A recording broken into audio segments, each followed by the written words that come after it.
Hey there, welcome to today's episode. Let's take a quick look at mute groups, or sometimes referred to as choke groups on the MPC. What is a mute group, choke group? It is a little home, it's a little house where you can select multiple samples, multiple pads at the same time, and put those into a group. Now, why would you want to do that? One of the most commonly used things that is for when you do your sample slicing. So in the episode where we took a look at sample slicing and then converting that to a track, that's what we did. We put those essentially into one track. And with the MPC, when you do that by default and you go to your track edit, it's put them into essentially a mute group. The reason it does that is so that you can't overlap the samples. So as I play back these sample chops,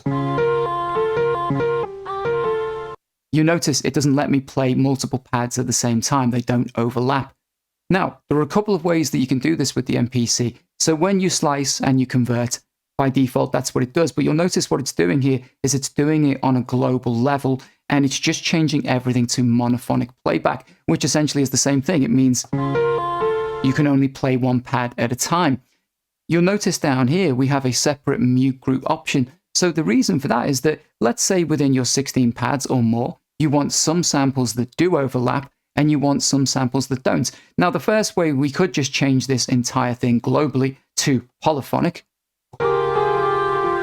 Everything overlaps and it sounds like a bit of a mess. But if you need to tailor that, then you can use your mute or choke groups to do so. So let's leave this at polyphonic where everything is overlapping.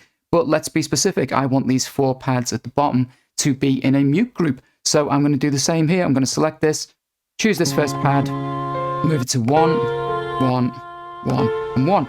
You have multiple choke groups that you can use. You can open this up and you'll see there's lots that you can select. So even within a set of 16 samples or more, I could have a group of samples in one choke group here and another group over there. There's plenty of ways that you can use that creatively. We'll get into that in further episodes, but you can have multiple mute groups within the pads as well. We're just going to use one mute group. So now everything up here still overlaps and plays like a bit of a mess because it's polyphonic. And with everything in the mute group,